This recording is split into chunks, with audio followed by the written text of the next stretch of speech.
Greetings, everybody. Welcome to week 11. Here we are. Never thought it was going to happen, right? So last cooking class rounding up to the end, final weeks. We've got a lot to talk about. And first, of course, I want to hear from you all. Any comments or questions regarding the confit experiences, anything that you would care to share? I was surprised at the amount of cartilage and small bones in the turkey legs. Ah, you used a turkey leg. Okay. I couldn't find fresh duck. So turkey legs are I great. used the turkey leg. It came out very good, but I'm glad that I decided to pull the meat off the bone. Because I found a lot of little bones and cartilage and everything in there that I would not wanted to have served to a customer. Yeah, well, and definitely the size of a turkey leg. Remember, going like a chicken leg or a duck leg, that's an easy one size that could be served. But a turkey leg, you're going to want to portion that out no matter what due to size. But if you think about it, that chicken leg has all those little tendons and cartilages, and smaller bones that are also lying underneath there. It's just a much smaller size. So yeah, keep playing with different types of poultry. Keep exploring with that because you find out and observe new things every time, which is really, really important. And then I realized I've never eaten a turkey leg at Thanksgiving. I've always had like the breast meat. Yeah. Well, how sad is that? Yeah, come on, what's up? The dark meat's the best. Come on. Yeah, right. Also, this is actually a great topic to mention right now. If you think about, all right, say you're putting on a special for a holiday. Who knows? We know we've all been to a relative's house for Thanksgiving or Christmas or another holiday where a turkey is made, right? And probably, unless the person's a pro, maybe brined it, did something else to it, you're going to get something dry or overcooked, right? But think about how you could execute this and utilize this on a larger scale to really execute a fantastic turkey or holiday meal that you're going to offer at your establishment, right? So now what you're going to do, maybe you're going to get the whole carcasses of turkey. Let's just use turkey as an example. But remember, this could be utilized in any sense. Just turkey because it's a larger format and typically for holidays. You're going to debone that. You're going to break that down. You're going to fabricate it. You're going to take those legs. You're going to confit the legs, okay? Then you're going to take the breasts and you're going to roast those. Maybe you're going to smoke them. Maybe you're going to roast and smoke. Maybe you're going to brine them, all right? And now you know you've got different cooking temps, right? And desirabilities for tenderness on the leg versus that breast, right?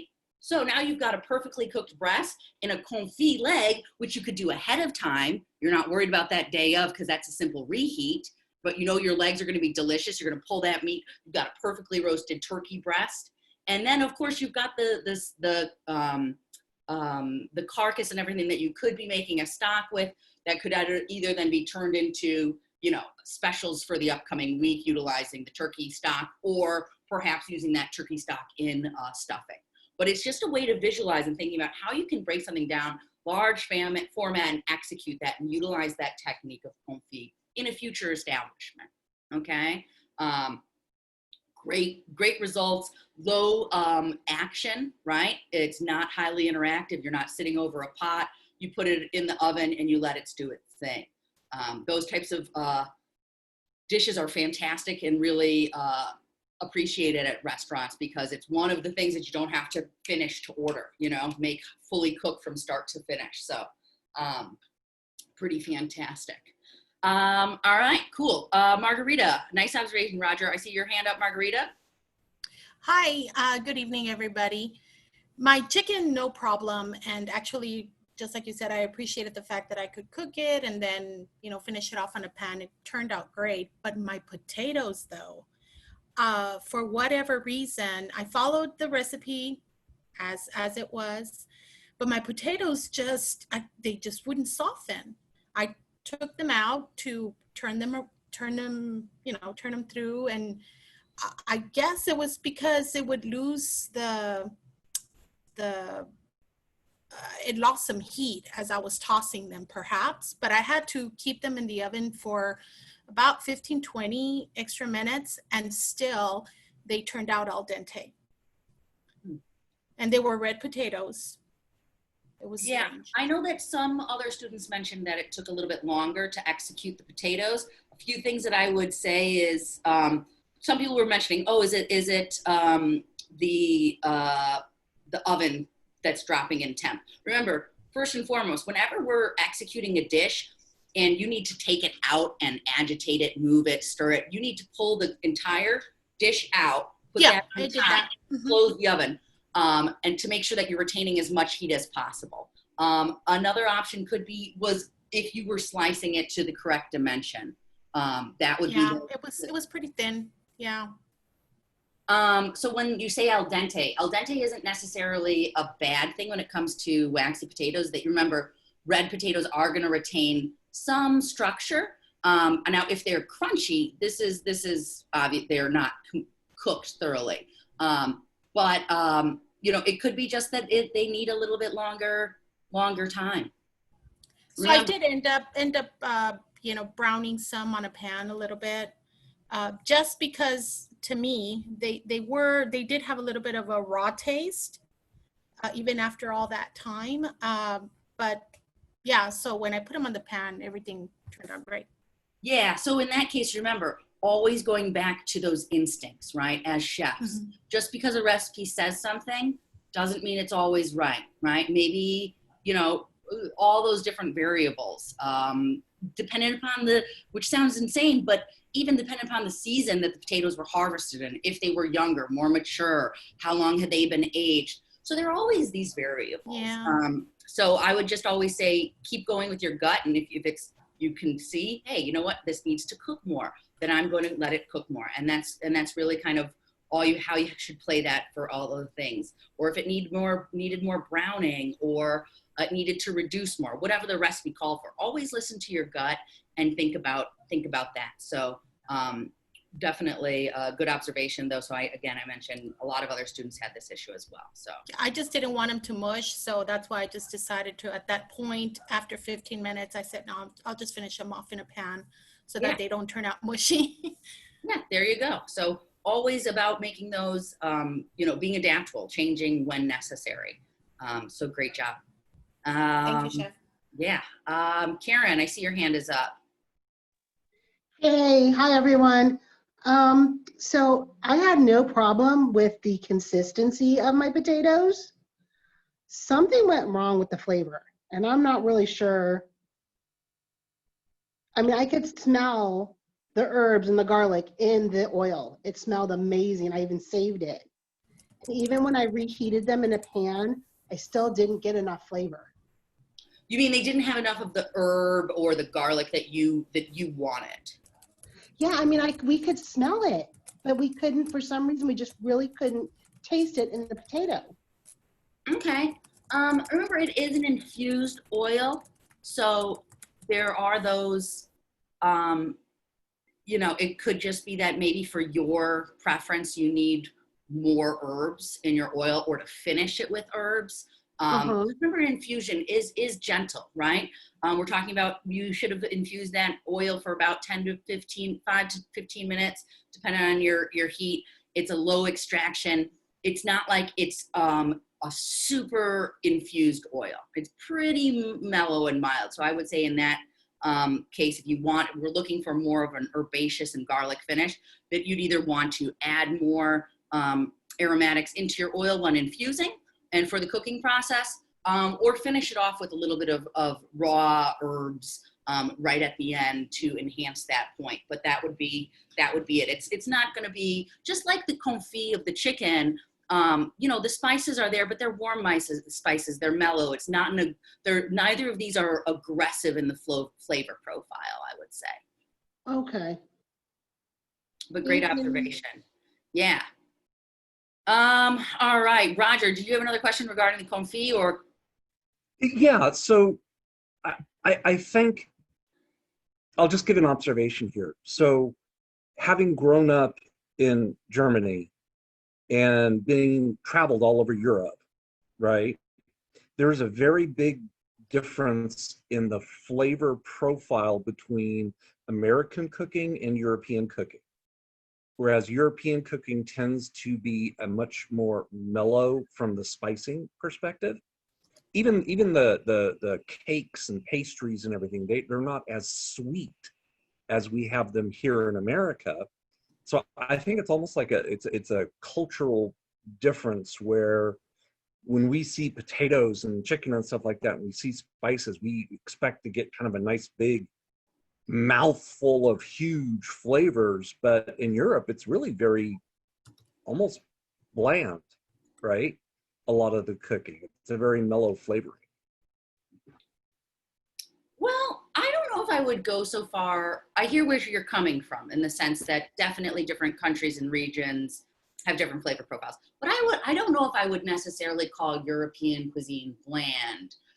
Does it use a ton of spices compared to, let's say, Indian or and many Asian countries, right, where they're using a high level of spices, right, quantity and variety. But you know, if you think about like Spanish cuisine, right, or even different potato dishes or sauerkraut or sausages, I don't know if I would necessarily call them bland. I would just say that they're different, right? They're just not as heavily laced with spices. Except for currywurst, that's got a nice spice to it. I like that. You know, and that's an influence from not necessarily it's not European cuisine, right? That's an influence. Yeah, exactly. It's nice to eat a spice. currywurst when you're standing in 6 feet of snow, so it warms you up. Definitely. All right, cool. All right, class. So I know a lot of you have been buzzing about the boxes that some of you may have already started to receive. I know Sherry reached out to me as well as Mary regarding the Chef's Gardens box. So let me just pull up this email that you probably should have received. Let me know if you have not, because that would be important for me to let my bosses know. But you should have received something that looks like this. No, you guys didn't get that yet? All right, well, maybe it'll come out soon. But basically, like I mentioned last week, we've got Chef Farmer Lee, who, if you attended last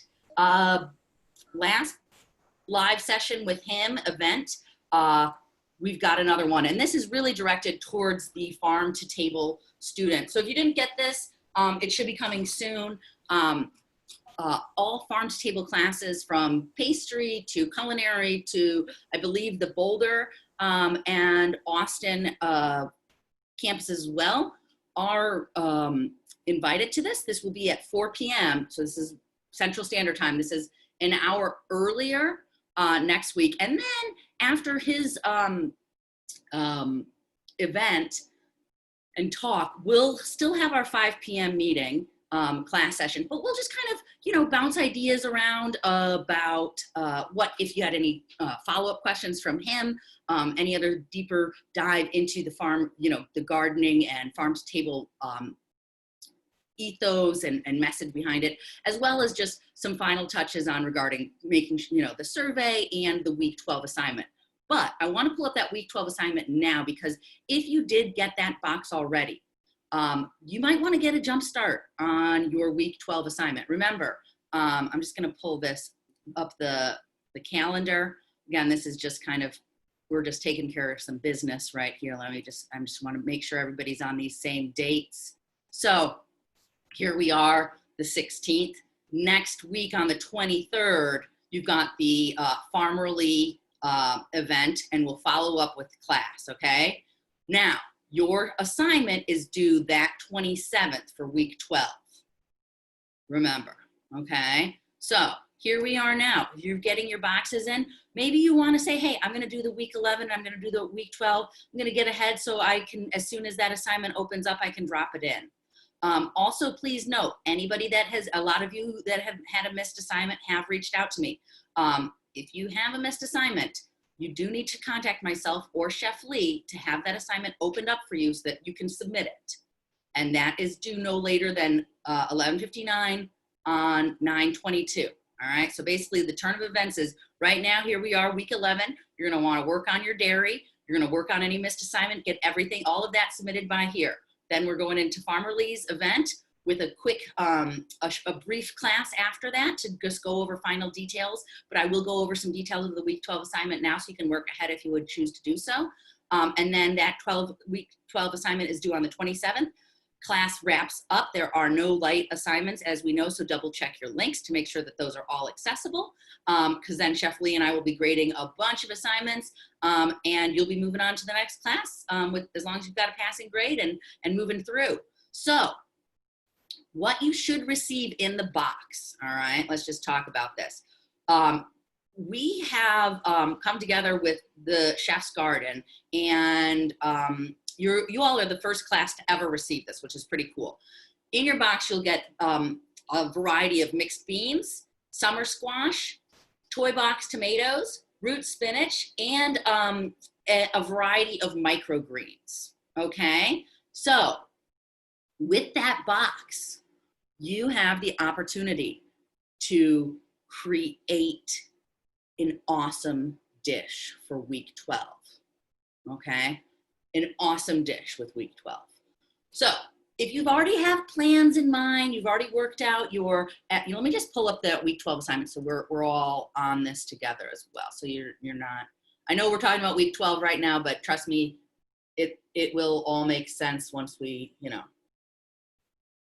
once I go over this. You'll be happy that we're doing this now as opposed to later, so you can get a jump start on it. All righty. So here we go, right? Week 12. We've got that little blurb and info right there on the Chef's Garden. Check that out. And then you'll see that this is your assignment for week 12, which is an appetizer and entree of your choice, okay? So, and a little update on your plant, right? Maybe you want to use your plant. Maybe you're gonna take a before picture and an after picture showing how you're utilizing that plant. Maybe it's ready for use. You do need to create an appetizer and an entree, okay? At the minimum. If you would like to make more courses than 2, yes, you may do so, 100%. At the minimum, you need this, your mise en place for both your appetizer and your entree, at least 3 photos demonstrating the technique, right? So if you're making a soup, we wanna see your knife cuts, your process, your order of operations. If you're searing something, we wanna see that sear, we wanna see that meat in the pan. And then a photo of just one, garnished entree and garnished appetizer. Remember, with mindful plating, all of this stuff that we've been talking about each week, plating, how your mind your eyes catch that plate. And you have all of these fantastic ingredients to utilize if you choose to do so.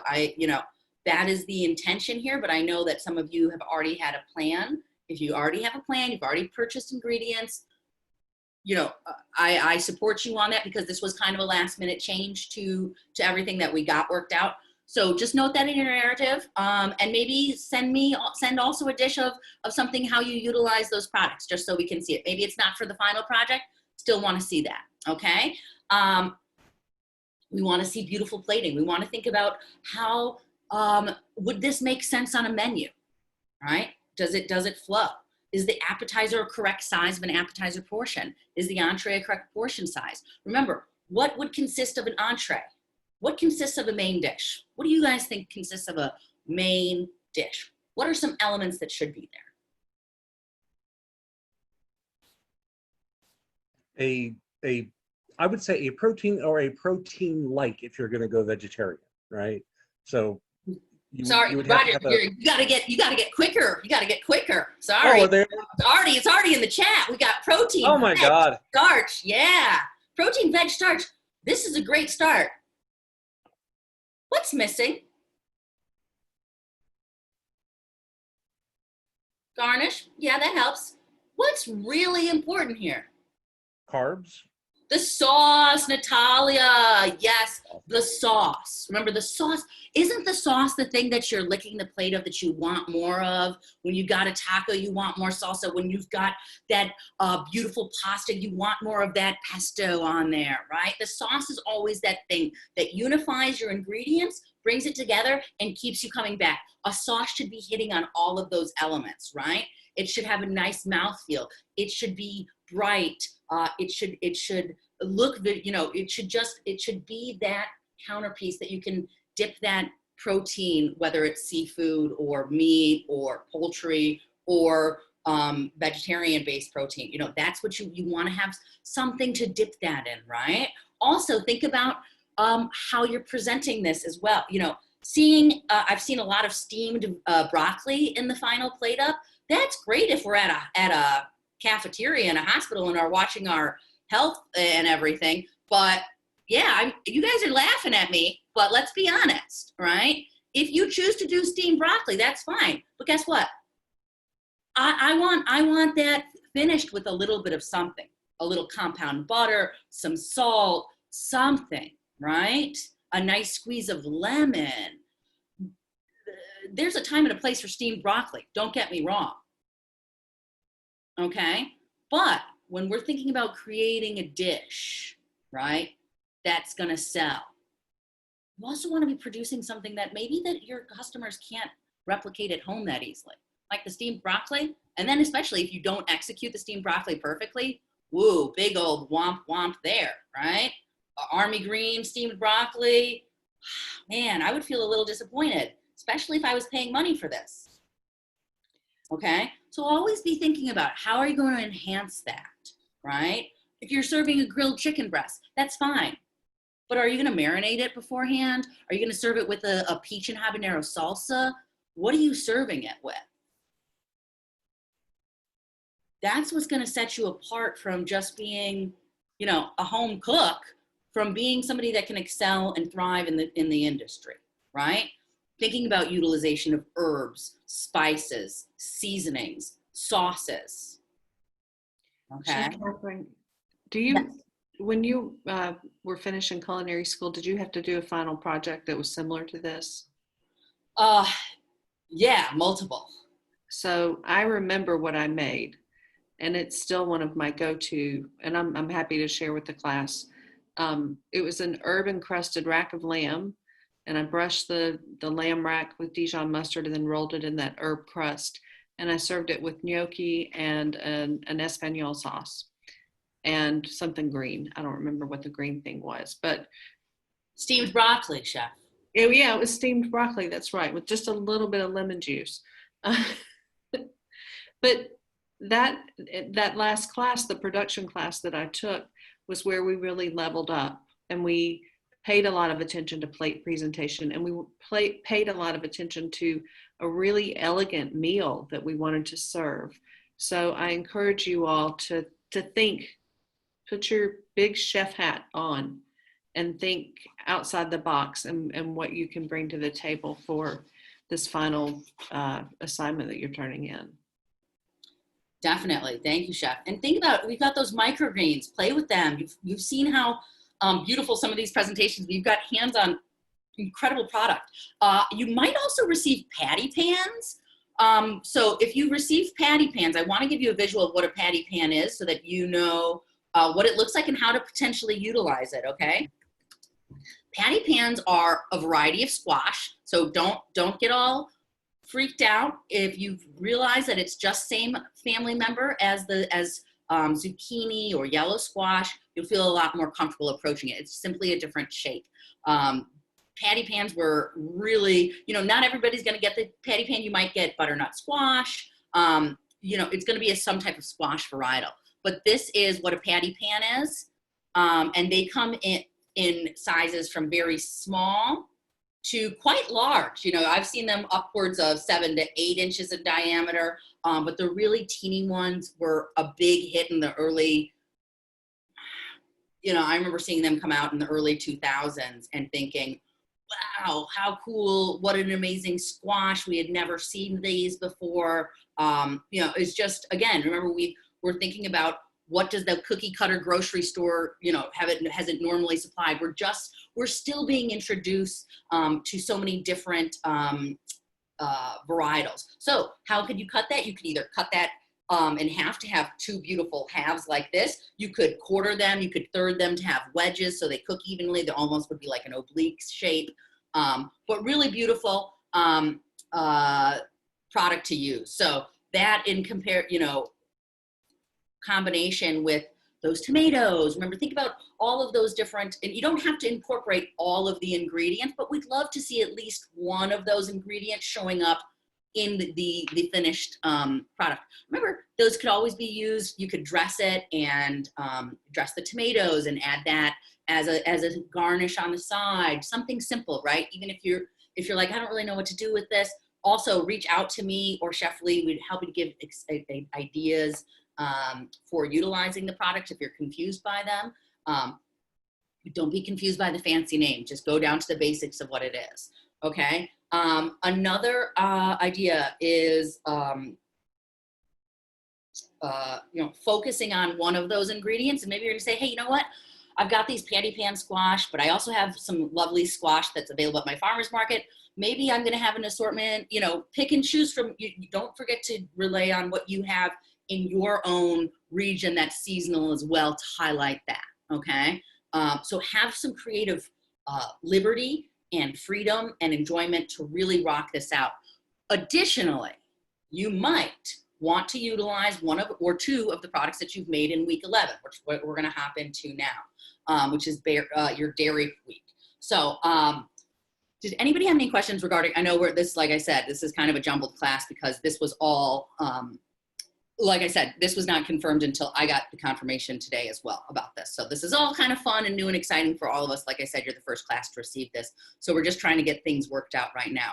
If by chance you don't receive a box, I would say reach out to me. I can put something together. They should be getting, some people will receive them now. Some people will receive them in 4 days. We're trying to get them out to everybody, but I am not responsible for that. So hopefully, if you don't receive one, just still get creative and make anything that your heart desires to whip out your appetizer and entree. And again, think about that entree, make sure it's complete. The appetizer, also think about, as we talked about, does it need a dipping sauce? Are you making tempura fried shrimp and patty pans, right? Garnished with, and are you gonna have a dipping sauce? Because if you don't have a dipping sauce, again, another thing, I'm feeling a little left out and cheated as a customer. I want a dipping sauce, right? Everybody wants dipping sauces. You need something to make, you need a garnish. You want it to talk, right? It should be telling you the story on the plate, getting vibrant.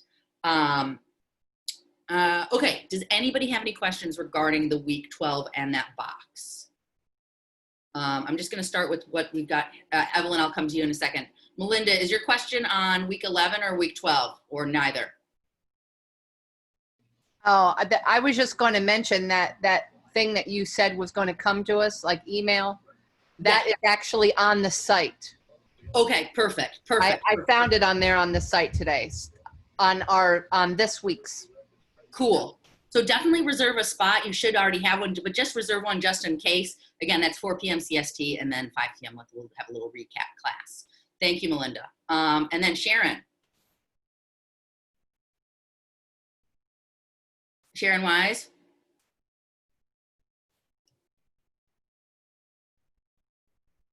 All right, come back to us when you have that question, Sharon, when you're back. Evelyn. Yes, Chef. I was just curious, can spinach be used as a garnish, or is that something that can't be used?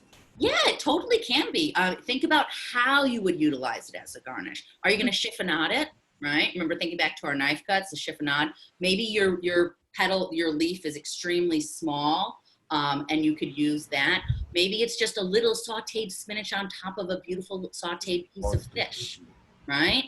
So there are many different ways of how you can incorporate that. Remember, a garnish can be pretty much anything. As long as a garnish should be edible and it should play into the flavor profile of the dish. All right. So yeah, have fun with it. All right. Thank you, Chef. You're welcome. All right. Yeah, Bendolin, if you moved and didn't update the address, then probably somebody else is going to get that. So let whoever knows that lives there to enjoy a box, I guess, of vegetables, unfortunately. That's the best solution I can offer to you. All right. Cool. Everybody set on week 12 for more or less. We can, you know, if you have specific questions, I'm happy to go over anything with you in addition to this after the class, but I want to make sure that we're covering week 11 right now. Oh, also, if you do choose to make a salad for your appetizer, that's fine, but better have a creative dressing and multiple components, and that you're displaying knife cuts. I don't know Okay. if it's working. So some real things to be thinking about when you're executing these dishes. Jeff, can you hear me now? Yeah, Sharon. Oh gosh, I'm sorry. I was like my microphone or whatever wasn't working. All good. So I did have a question. I actually received my box this morning, and so like I was trying to hurry up and get to class. So you may have already answered this question. So it's for week 12, but the vegetables like may not last till week. Correct. And that's why I'm saying I would jump on it ahead of time and execute that. The things that are going to be sturdier are obviously going to be those patty pans. Those are going to hold up. Your microgreens are not going to last a ton of time. You know, it really depends, you know, just like all produce, when we look at, I mean, all of that stuff should have been harvested within like I think it gets harvested and sent within 24 hours or some crazy turnaround time like that, because we're talking about a garden that supplies some of the high-end, highest end restaurants around the nation. So this is extremely, they have a really fast turnaround where it gets sent out almost immediately after being harvested. So I would say either A, save what you can if you want to utilize it and use those herbs early, or the tomatoes beforehand, or make your week 12 dish ahead of time and make it work. Those are kind of your two options. Okay. Thank you. You're welcome. All right, cool. So now we are moving into week 11, dairy. All right. Some really cool things that we are going to execute this week. Who's ever made butter or cheese? Anybody? Has anybody ever made fresh butter and fresh cheese? Troy's got it. Few people. All right. So what do we think is going to be of utmost importance here? All right. When it comes to the dairy that we're using. Of course, there's freshness. Freshness comes to mind, right? How fresh is that? We also want to start thinking about the fat content, right? Yeah, I see some of you guys are saying that, fat content. All right, so what do we know about butter? What is butter?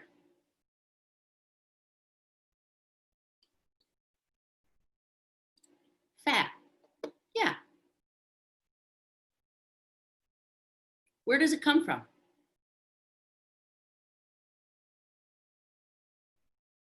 Got one answer of milk, cream, buttermilk. All right. So when we milk a cow, right, first and foremost, right, you're going to get one product out of there, right, which of course is cow milk or goat's milk, depending upon. Now, the cream of the crop, the cream rises to the top, right? All of these are sayings, right, that literally have real meaning. Your cream is going to rise to the top and the rest of your milk is going to fall, right? So that cream is on top. That is heavy cream or heavy whipping cream, as you're going to see that, okay? That cream will then be processed. We're going to agitate it. We're going to physically mix it up. And we're going to separate it from fat into buttermilk, right? That's what happens. We take cream and we whip it all up and we pull out the fat solids and the buttermilk falls to the bottom, okay? So it's important, really important when we're executing that, that our main source, our heavy whipping cream, is somewhere between 30 and 38 fat content, okay? If you get a light whipping cream, not gonna do it. You can do it, but you're gonna get a lot less fat. Remember, if it says 32% fat, that means literally 32% of that is fat. So you're gonna be able to pull that away, that fat, those fat solids, and then have the buttermilk down there. So you want high fat content, all right?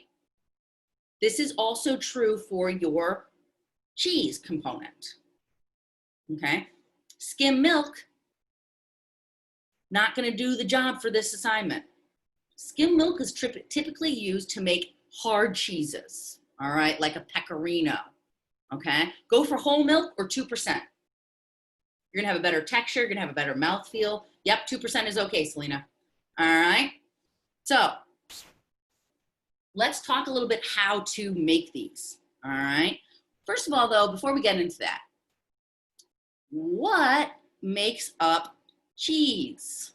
How do we get cheese?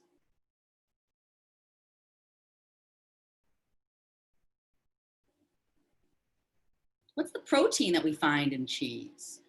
Curds, yep.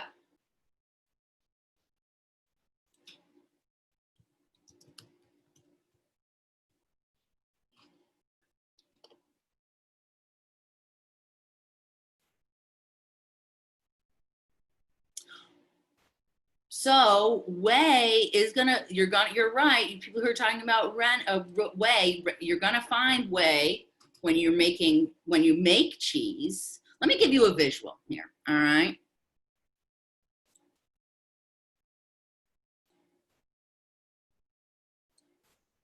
Remember that little Miss Muffet or whatever sat on her tuffet and eating her curds and whey? Right? That's what I was thinking about. Exactly. So curds and whey, when we take milk and we add an acid, we warm that milk and we add acid, it is going to separate. Okay, it will almost immediately start to separate. This is a great visual of what you're gonna get. Uh-oh, we don't want that. We just want this photo, okay? This is what your curds look like. White little solid clumps, okay? Your whey is gonna have a yellowish hue to it, okay? Now, whey, who's ever heard of utilizing, whoever said protein and whey, you're right, there is some protein in there, right? Whey protein, that's a big thing with making smoothies and for people who wanna build muscles, right? Natural. All right, you're gonna have some protein remnants in there. You're gonna have protein and fat left in here, okay?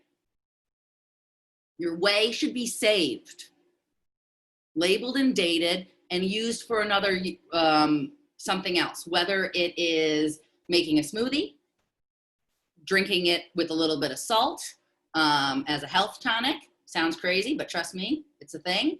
Or incorporating it into another finished dish, as well as your buttermilk when you're making your butter and buttermilk. Use that buttermilk to either make a type of a dairy product, a pancake, or marinate meat in it, okay?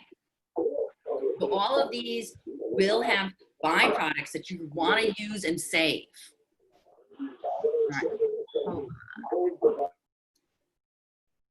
All right, so let me pull up this recipe really quickly so we're all on the same page with this, because it's pretty cool. Watching the process of milk and dairy change into these finished products that we are so accustomed to buying is absolutely fantastic. So here we go. Here's your recipe for your butter. So we're making fresh butter, and then we're gonna turn that into compound butter, beurre maitre d', all right, which means maitre d' butter, which was a really kind of a cool way of enhancing regular old butter back in the day, and we'll show you some visuals on how you can utilize this. So measure water and put in freezer, okay? Alternatively, you can add ice cubes to that water, as long as when you're adding the water, you're just straining out the ice cubes, okay? What you want is cold water, okay?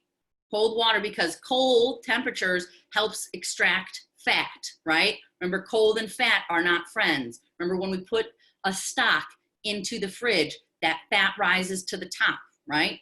Cold and fat, all right? Hot fat, it's gonna melt in. Cold fat, it's gonna pull it away, okay? So, you're gonna pour your cold cream into a food processor. If you do have a stand mixer, you can also use that, all right? You're gonna whip cream, all right? Start it off low and gradually increase to high, because if you start fast in the beginning, especially if you're using a stand mixer, you're gonna splatter cream everywhere, okay? It's going to start to separate. It might take more than 4 to 6 minutes. It really will, okay? So who has ever made whipped cream from scratch, from a heavy whipping cream? Has anybody made fresh whipped cream? Okay, has anybody ever whipped cream so much that it turned into butter? Yeah, LaShawna, me too, right? So guess what? This can be done. You all think, oh, I don't have a food processor, I don't have a mixer. That's okay. Guess what? You can do it by hand. I have overwhipped, overwhipped cream to make whipped cream and turned it into butter. What happened? So what starts to happen, you're whipping the cream, you see the peaks start to hold, you see that cream start to stiffen up, right? And then all of a sudden, you start to see these little fat globules appear, little yellow flecks. Once you've crossed that barrier, there's no going back, all right? So if you're ever in a restaurant making fresh whipped cream and you put the whip attachment on your mixer, you walk away, you come back 10 or 15 minutes later and you realize, whoopsies, yeah, I should not, whoopsie-daisy, yeah. So now you've got a big old clump in your whip and you've got buttermilk started to form in the bottom, okay? This is just what happens, okay? But that's a good thing for you on this assignment. You wanna keep going, all right? Keep pushing, whip and whip and whip until it fully separates, all right? So I'm gonna pull this back up again so you're all on the same page. And voila. You're gonna see that yellow buttery solids and a little bit of the liquid start to be at the bottom, right? Once that separation starts, that's when you add your ice cold water. Again, like I said, that cold temperature is gonna help pull out more fat because they're not friends, it's gonna pull it out, okay? Then use a sieve or your colander strainer, right? Drain that. You're gonna have your buttermilk, okay, to use as another component for something. Label and date that, store that away. And then you're gonna wanna squeeze all of that extra liquid out of your butter because we don't want liquid in butter. We want just fat, okay? Now, this little salt, if we were just making butter, this is when we would say, all right, after you've squeezed your fat out, you're gonna add a little salt to that. You're gonna form it into a shape, a desired shape, and store it. So then you'd have salted butter. The reason for adding salt is to make it preserve and stay a little bit longer, all right? But we are not going to stop there. What we do, once we've squeezed all of that extra liquid out and we've got our nice little solid ball mass of fat, all right, and our buttermilk is saved, you're then going to, if you need to do this in 2 days, that's fine. Put that in the fridge, label and date it, bring it out the next day, and you're gonna whip it, all right? You're gonna whip your butter to get it to be soft, right? Just like soft butter, whipped butter.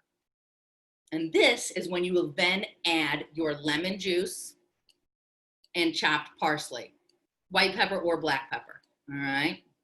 Now, what do we think that this compound, who's ever heard of a compound butter? Few people, right? What do you typically see a compound butter on? Steak.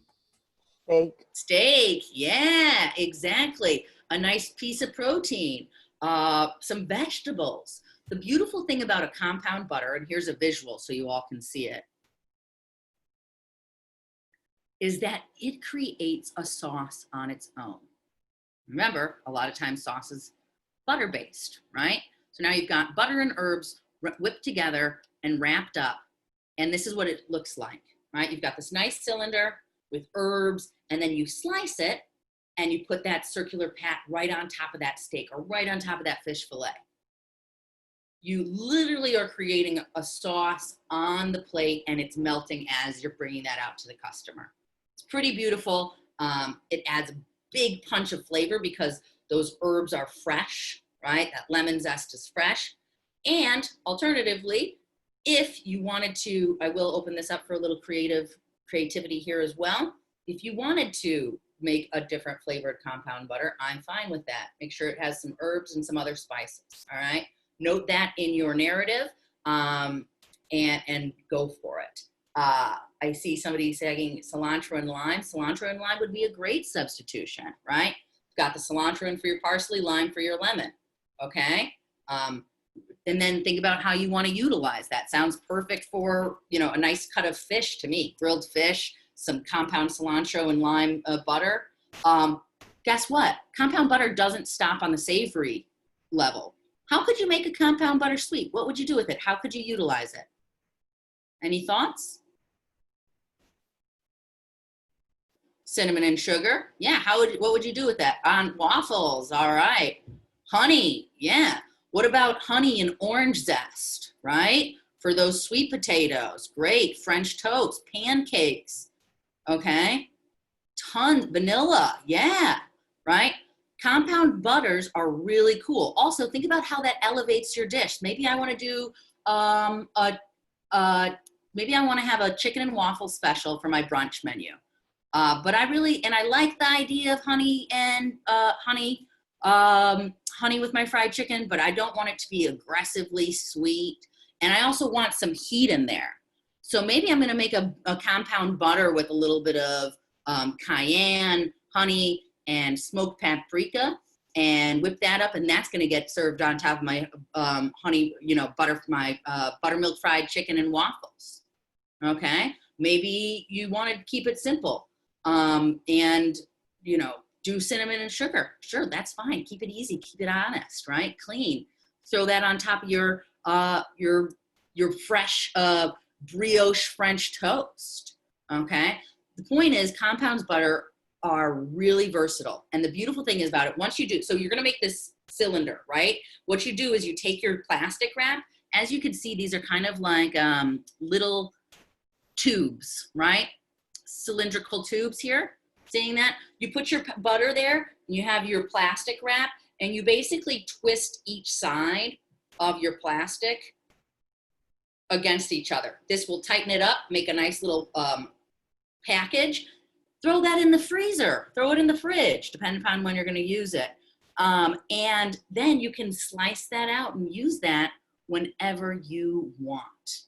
It's a great go-to when you need it. All right. Foil and parchment, I would highly suggest using plastic wrap. It will bend better. If that's all you have, go for it. But typically you're going to see it being wrapped in plastic wrap. It's just easier to manipulate. And foil tends to kind of get stuck in when you're freezing it and then stays there because it tears. So your best option is using plastic wrap.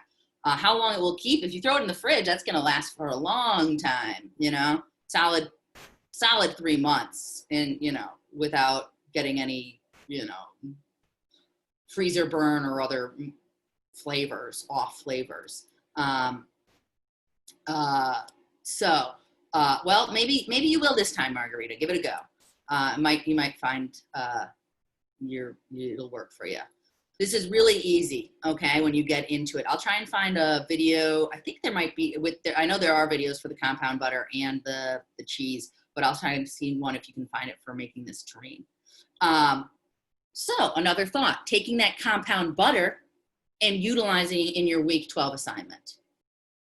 All right, this is reducing waste. It's kind of going through the whole idea of farm to table. You're making fresh butter. Also, trust me, I know you're thinking we're making butter. You will have no idea what really fresh butter tastes like until you do this. It is incredible. Now, a few things to note. One, just as we know always, how and where we source our products always imparts a flavor. So if you can get your hands on some local grass-fed dairy, go for it. Regular milk will do as well. But one thing to note, ultra heat pasteurized UHT milk will not work. All right.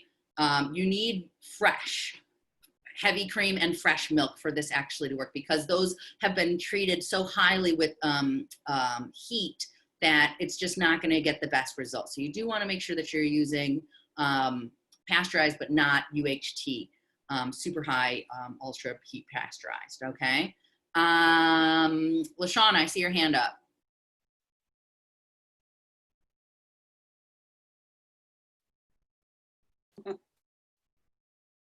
Okay. What exactly kind of cheese is that we're making? So, you're going to be making, so I'll hop into that in a second. It's called farmer's cheese. So this is a very fresh, loose, mild cheese. Okay. Pretty much unlike probably most of cheeses that you'll have ever encountered, unless you're familiar with something like it's similar to queso fresco, but it's not as salty. But it is, I'll pull up a visual so you can also see this. It's traditionally called farmer's cheese because literally all you're gonna do, and I'll pull up this menu, this recipe, and you will get a look at it. All right. So here's your farmer's cheese, which your finished product's gonna look like. As you can see, it's gonna hold its shape once it's been pressed into a form, but it's pretty crumbly. It looks like cojilla cheese. Cotija? Yeah, it's similar to cojija or queso fresco. Yeah, you can compress it and slice it. You can add herbs to it. It is, again, like I said, very mild. Remember, it's only going to taste as strong as your milk tastes, right? So if you think about what milk tastes like, all we're going to be doing is adding, the vinegar to the water, the acid to the water, and that's it. And then it's going to be curds and whey that are separating. So there's not a ton of flavor. Now, when we think about real like cheese, right? Cheddar cheese, Gouda, mozzarella, all these, Pecorino Romano, these have multiple steps and other agents that are added to the cheese after this point, okay? They're aged. They can be inoculated with mold, right? How do we get blue cheese? It's inoculated with mold, okay? That means it's injected in there so it can create its little thing and do its science, all right? Gouda cheese, or feta. Feta is put into a salt brine and let to sit there, right? So it's getting all these salty notes. If we're putting it in a rind, could be in an ash rind. It could be in a red wine rind. It could be smoked. And then of course it's going into a cave or a dark, cool, temperature regulated area where it is then getting aged. Also, rennet. Rennet would be added. If you ever look at your cheese, if you're back of your cheese product, you're gonna see a word called rennet. Rennet comes from animals. Now there is vegetarian rennet as well, but this is what helps to form cheese. So if you get super excited about making cheese, remember this is just the intro. This is the most basic cheese that you can make. That's why it's called farmer's cheese, because it's when you've got too much milk and you need to do something with it, right? Before it's gonna spoil. Yeah, exactly. Just warm that up, add some acid, let it separate almost immediately, strain, squeeze out the liquid, let it set, rock and roll, okay? Now, let me pull up this recipe and then we'll talk about what you can do with this. So here's your fresh cheese recipe. We've got your milk. Like I said, whole or 2% is where you're gonna wanna go. You'll get the best texture and flavor profile out of this. You do want this to be using a non-reactive, so stainless steel pot is what's gonna be the best for that. Heat on medium, low until a slight simmer. You do not wanna boil this, okay? Again, we talked about we don't wanna have super ultra heat pasteurized milk. We also don't wanna boil our milk. Just get that nice simmer. You don't want it to scorch on the bottom. Stir it up, add your vinegar, and almost immediately you're gonna see that separation happen.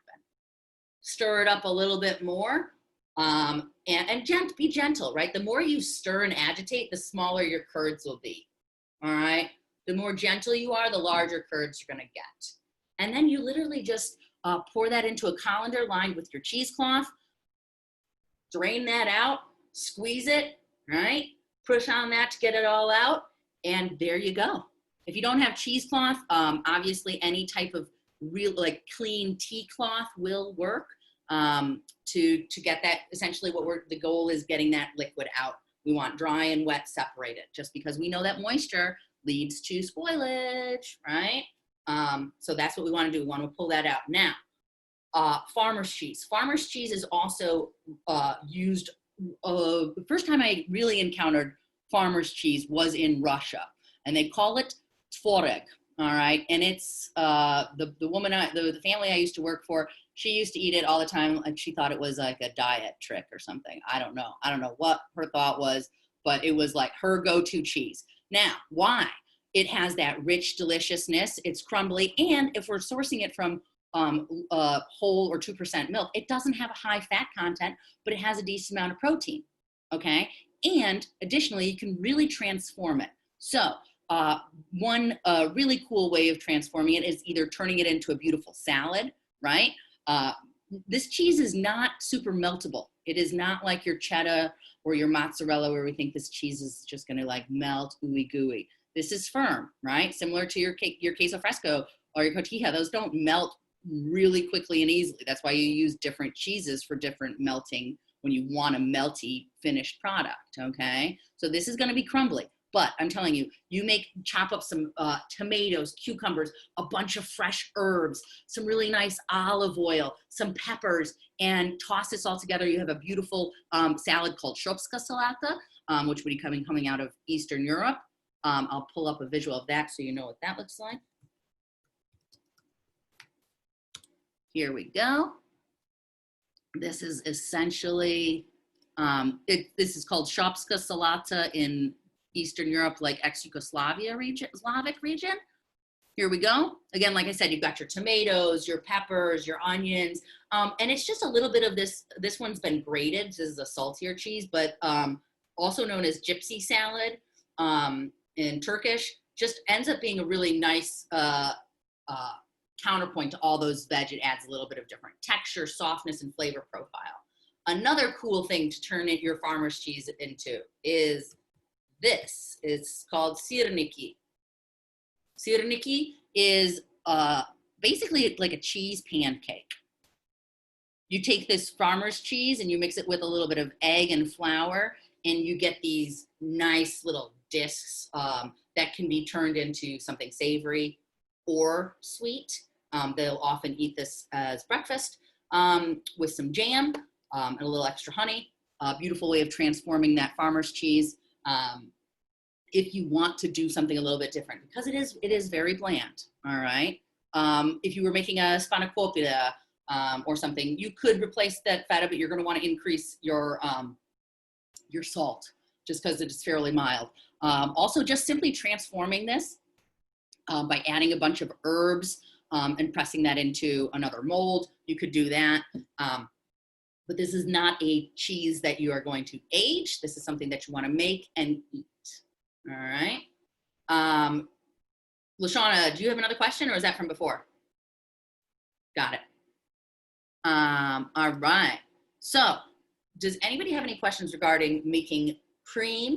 Making butter or farmer's cheese? We have a question in the chat about using a mold to shape the cheese. That would be okay.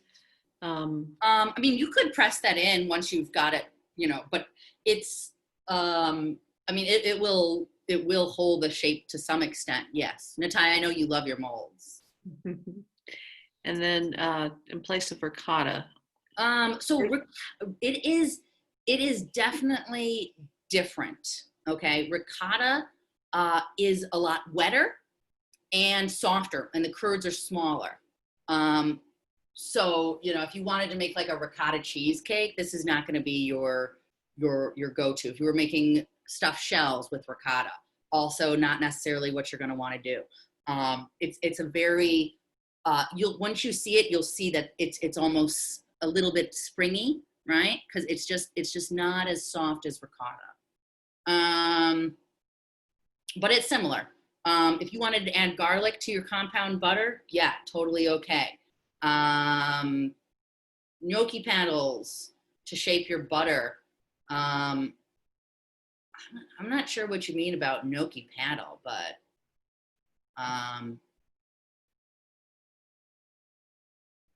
I just have always used gnocchi, formed that by hand.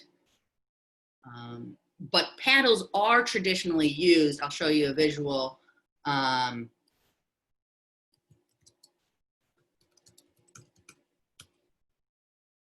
This, you think about, do you ever see like Amish butter, and you see them smacking the butter with these paddles?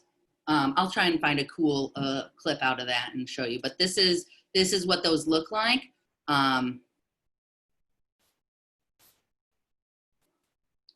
This is probably a pretty good, as you can see, this is antique one, right? So they've got a larger one that kind of holds it and the mallet that's working it.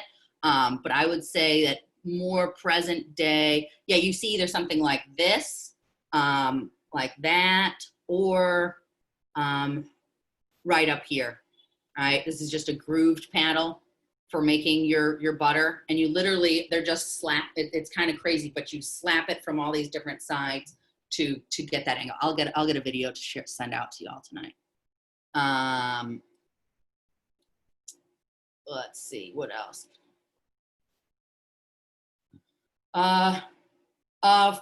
For the, how long do you refrigerate for the butter to hold the shape? You know, give it a couple hours for it to firm up before slicing.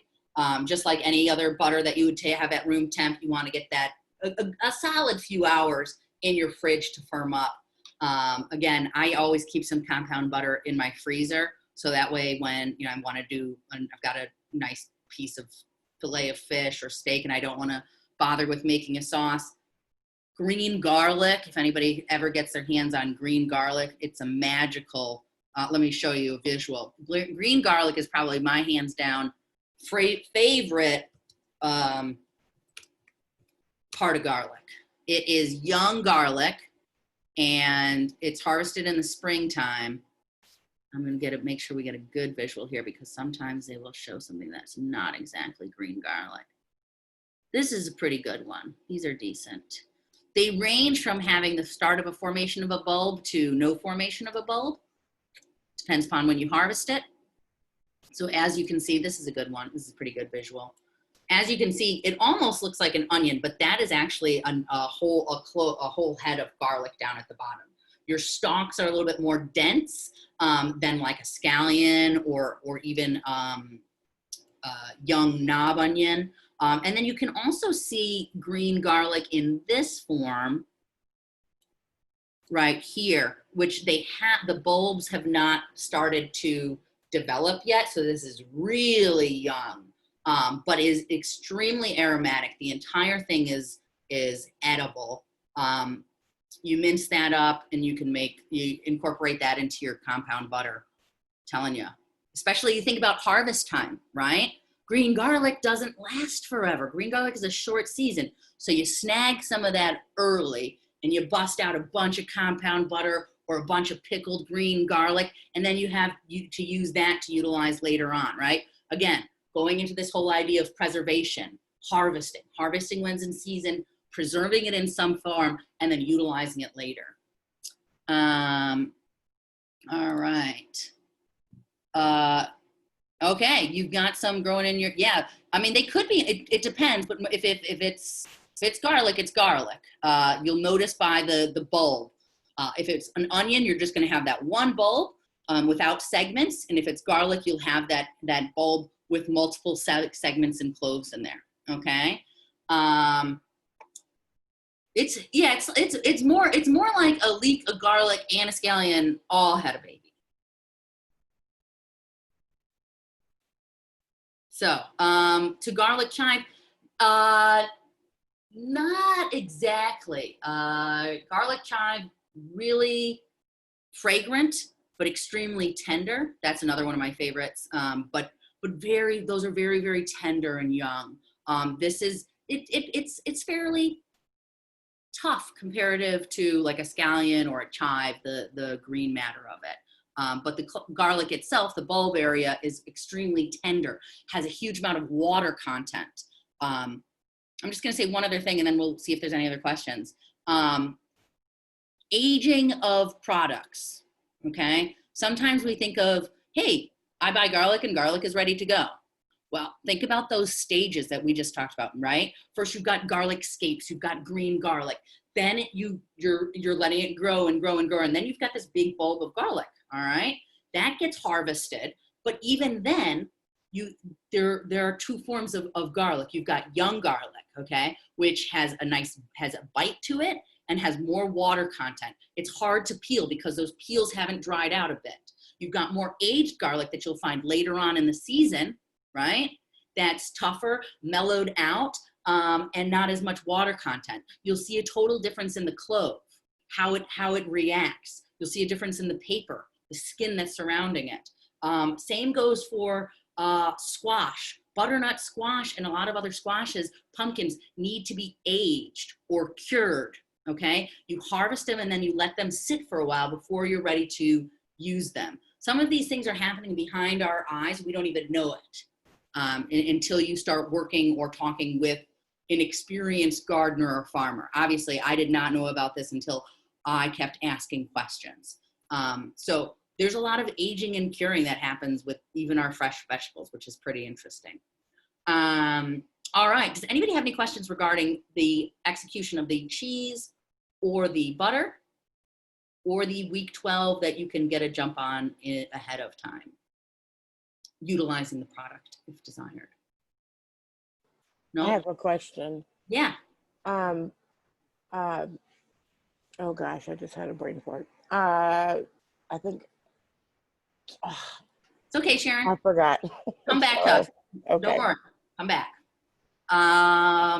Anybody else? Oh, Marche, I see your hand up. Okay, so my question has to do with the class, but not what we're talking about right now. That's okay. So I'm worried about this plant because mine, I don't have a green thumb no more. Like, it just didn't work out for me. That's okay. That is okay. That happens. I would say give it one more go. Like I have mentioned a ton of times, best success, scallions. You knock off that bottom, you throw that root in some water. Even one of your other classmates who lives in a place where he doesn't get a lot of sunlight was able to get some growth on the scallion. Give it a go. Any vegetable scrap is going to give you, and whatever state of flowering or growth it is in, so be it. Okay. Okay. Chef, we have a couple of questions that came up during the chat that weren't really related to tonight's discussion, but I wanted to bring them up now so you could address what is the next class that they'll be taking called, and if they don't pass, do they get to retake this class again with you? Okay, so the next class after we wrap up 222 and 187, I believe that you go into 160. I think. It all depends on your point. Everybody might be a little bit different, just depending upon if you've been following the curriculum through and through and never missed a class. I do believe it's either 160 or 167. Roger's saying it's on the dashboard in future classes. That's great. Do you have an answer for me, Roger? You in there? I can go look real quick. Hang on. Okay, thank you. Hey, we've got some success with the ginger plant. Awesome. Potatoes, if they are sprouted, a garlic clove, just give it a go. And then if you do not pass this course, this block, probably about a 90% chance that you will be with me again. So finish strong so you don't have to sit through this again for another 12 weeks with me. I'm just kidding. But seriously, yeah, our course schedule hasn't come out for next block, but yeah, you will, if you do not pass this class, you will be retaking this immediately after you'll be enrolled into class to start right away. And whether that's myself or another chef instructor, you will be in class with them. Yeah, it's not showing the preview for some reason. Okay. Entrepreneurship. Yep, that makes sense. Entrepreneurship. I think that's 160. It's either 160 or 167. It'll be a 6-week course. And then after that, you roll into externship. So we've got that externship information in that walk-in. There's a whole post on it. If you are feeling nervous or want to ask questions and get in contact with Career Services, that's your point of contact. I see Sharon. Sharon, you're back. Yes, I was gonna ask, because I came in late with the class. So when we do our final dish, our appetizer and our main course, does it have to be anything that something that we've made like through the course of being in culinary school? No, obviously I would love all of you to spread your wings and you know, give yourself the challenge that you want. Maybe something that you've always wanted to make. Maybe something that you didn't feel was your strongest and you want a little bit more practice to get some feedback on it. That works. But there are no requirements in the sense of it has to be a recipe or something you've executed previously. Now, I will say this, if you want to make something from a previous class that you were like, you know what, I loved this, I want to make those again. Be aware, I am fully versed in all of the assignments that you've been making since CU121. So if you try to pawn off anything that was from another class and use those same pictures, you're going to get an F right away. I'm not even going to look at it because you've already been evaluated for that work. So we need to make sure that we're making something new. Okay, something new. We still want to uphold our professionalism, and this is your chance to do your last cooking assignment for this for Escoffier and really have some fun. I mean, you just have been handed a box of cool special ingredients. You're at the end of summer, so harvest time is awesome. Full availability to a ton of products, and not to mention, this can be really cost effective. If you're on a tight budget, guess what? Nobody said you had to make steak, filet mignon, but if you want to, you can. If you want to make it a vegetarian meal, I'm fine with that. Just make sure that you're utilizing, you know, show us some technique, show us what you've learned. This is your opportunity to show Chef Lee and myself a bit of who you are. Who are you when you present yourself? What do you look like on a plate? That was going to be the other part of my question, which was, can it be from different genres? Like if the appetizer is Korean and then the main course is Swedish, can we mix it up a little bit like that? Yeah, go for it. I mean, I would say always think about, you know, does that work? But if you want to have fun with it, I'm not going to say, hey, you made Korean bulgogi beef for your app and Swedish venison meatballs for your main, and that doesn't work. No, go for it. Have fun. But just be conscious and aware of your size, right? Portion sizes, and plating. Now, if you want to invite your family or you're cooking for your family and you want to do really, you know, make multiple courses or a larger portion, go for it. But we still want to work on plating, all right? So utilize those special ingredients. Utilize all the information and knowledge you've gained over the past year, and let's see it on a plate, and let's have some fun with it, okay? All right, thank you, Chef. You're welcome. Were there any other questions, Chef Lee? I see something about, yeah, 187 is still going on. That will wrap up with 222 in week, it'll end just like week 12 does for us. And externship, I'm not sure, Carla, you have entrepreneurship and then externship. They do not run next to each other unless you've worked something else with your success coach for some special reason. Can we get on team? Oh, that was for me. Okay, gotcha. I was about to say, I could elaborate. I'm originally from New York, so we talk a little funny. I was saying, like, get on the team of doing too much. Like, if I wanted to do 3 different appetizers and maybe like 2 different entrees. Bring it on. Okay, thank you. You can always do more, but don't do less.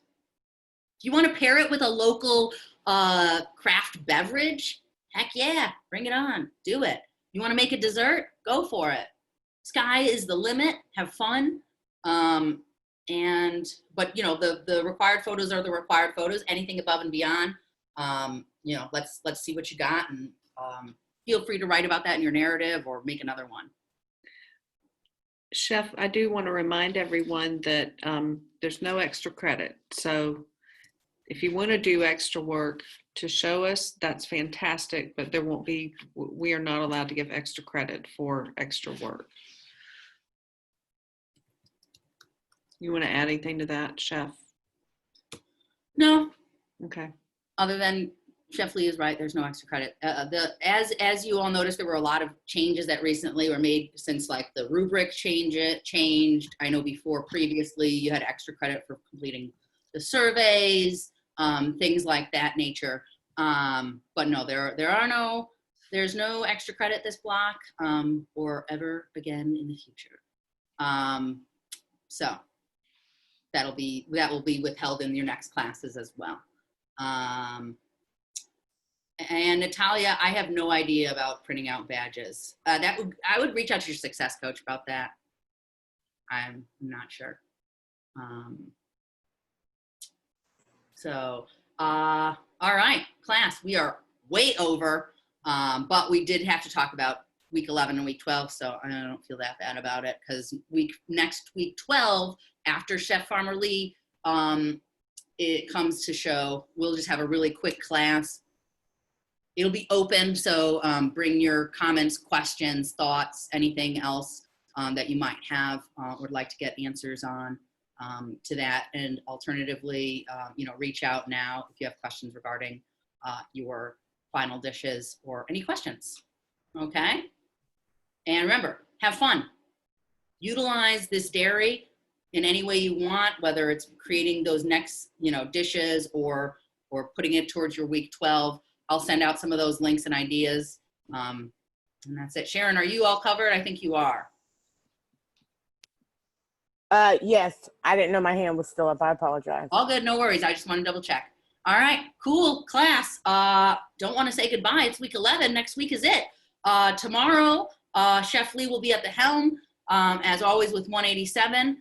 Let's just keep pushing. Let's finish strong. I am really looking forward to hearing about your dairy experience and seeing your week 12 assignment. Thank you all. Thank you, Take care. Chef. Good night. Bye. Chef, this is Cindy.